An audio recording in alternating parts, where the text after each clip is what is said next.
And that's a very, very good thing. Let me throw a question about high tech and the web and internet. Reading a recent book where one of the gurus, a young gentleman from Silicon Valley, now has had an epiphany that it's out of control in terms of folks, and we're all guilty in 2012 in any place on the planet, of social media, looking for answers, and our friend who created Facebook has said, well, I created that because I don't want people to be alone. Okay? And it's got perhaps out of control. People texting on their BlackBerry 40, 50 times a day, et cetera, et cetera. And it struck me that maybe we're all looking, we have to be busy. We want to be busy. We want to be on stage. And that's what that social media, in my opinion, is all about. Yeah. So how do you folks react to that? I mean, it's from the faith organizations that they're looking at the wrong place on their smartphones or their Blackberries or whatever, that perhaps they should shut them off and check out a church. Looking for something. We're all looking for something. What is it? I think they're looking for a relationship.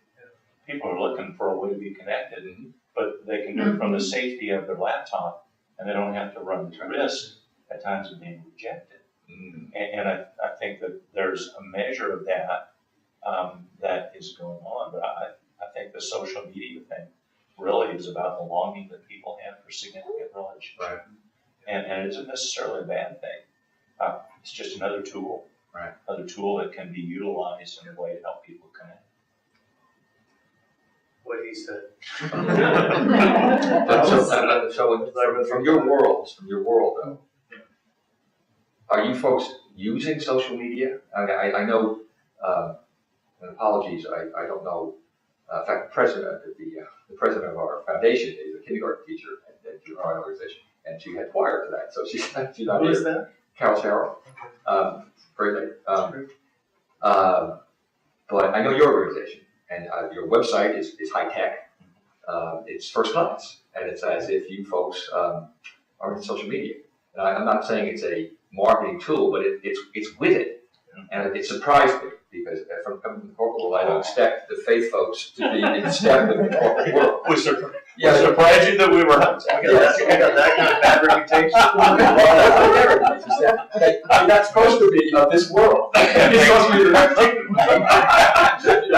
And I think we're supposed to be leading the way for social change. We're supposed to be leading the way. So Facebook, I mean, with Love and Esto, man, I don't know what would it be without Facebook. I mean, that's where our big rally celebration of what took place happens. Yeah. Instead of gathering downtown physically again and having a barbecue, which some cities do that, which is great. But for us, the time, money, and all that, forget it. You know what? Post your stories, pictures, your videos, post it on Facebook. Let's all work together. And promoting stuff, that's how you get the word out. That's just Twitter, certainly. This area's not as much as a Twitter area, maybe the Bay Area or larger cities, but you gotta have a site where people go to do that. When our first Love and Esto, we had manual signups. Just because it was just in our church. That's why I wasn't thinking beyond that. I was just trying to get people out. Yeah. And then my assistant about left because with transcribing. If people just do it themselves, you don't have to decipher handwriting. Was she a young person, by the way? Yeah, she was. Well, there you go. She was fed up with that. Yeah. So we switched in a hurry. But there is there is a tension here, isn't there? You know, that this thing can consume us, and it consumed me. Where when my kid, he did this a couple weeks ago, where I had my phone and look at it, hit that thing out of my hand. So I gotta get my act together. When I'm with my kids, I gotta be on, man. I can't be wondering what that score is and how the Giants are doing sometimes. The Giants are worried I'm glad that was a story because I didn't come back and it. No, but you know what I mean? Like there's we've got to be really, and even finding, just being distracted, we can get just this iPhone thing. It's so cool, but man, I can mess it. It's just so consuming. And not only that, but just relationship-wise too. That's his point. The author's point. Also, the privacy factor. That we've given we've given the information away because we're on stage. Yeah. And the stuff that we give away, we'd be amazed that if we knew what we gave away about ourselves. But I'm happy to hear that it's helped, the high tech world is helping the faith-based organizations, et cetera, et cetera. I know Leo, folks have other questions, and jump in if you have other questions right now. But my last one is, when you guys get up in the morning, what are you praying for? For yourselves and your congregation? Pastor Chuck and I talked at the Deepest Coffee House about this topic.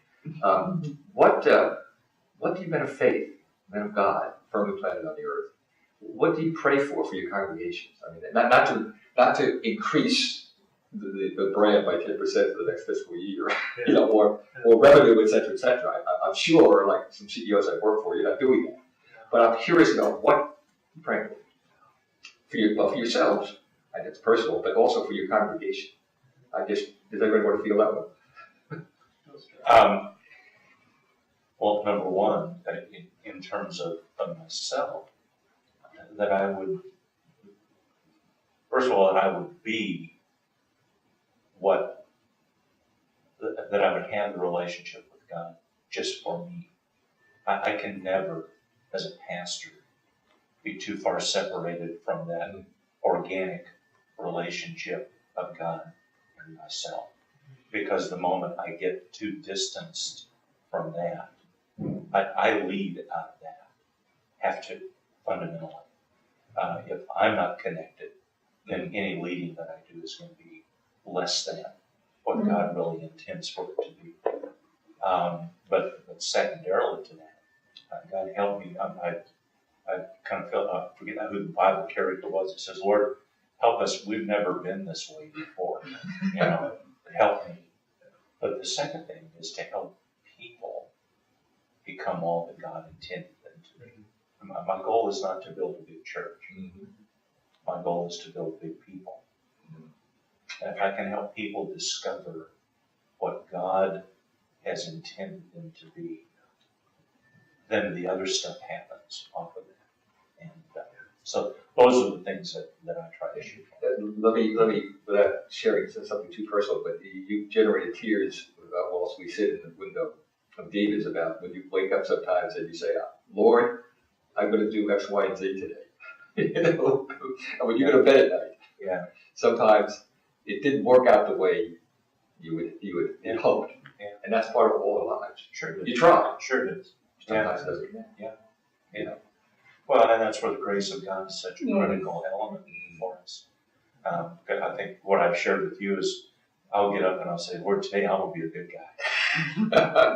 and on my best day, there are days when I'm just not that guy.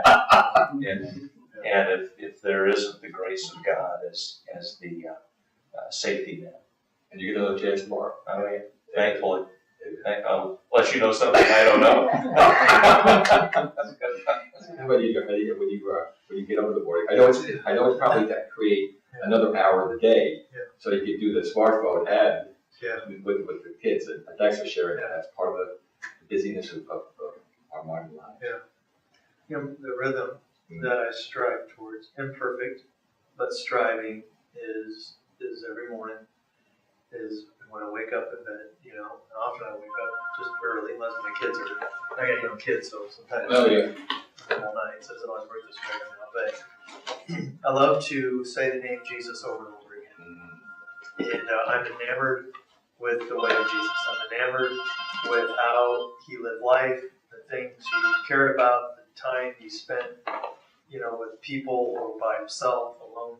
I'm enamored how he just rebelled against culture, and just the religiousness of the day.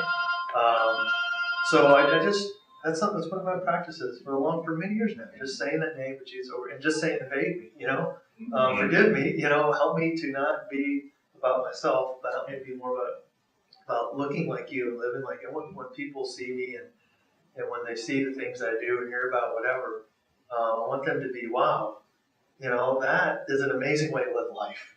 That's the best way to live life, is that way of Jesus kind of living. And I pray that God would help me to stay humble. Like I don't want to project this Christian faith as some prideful way and some like judgmental way. You know what I mean? Like the Christian faith has such a negative perception among so many in our culture, and I get it because I agree with a lot of people because it has been represented very poorly at times. It's been represented very well at times too, and it doesn't get the proper press for that. But I know there's people, pundits on TV, especially this season we're in right now. It's so embarrassing what some people who are saying they're Christians might say. So consumed with politics.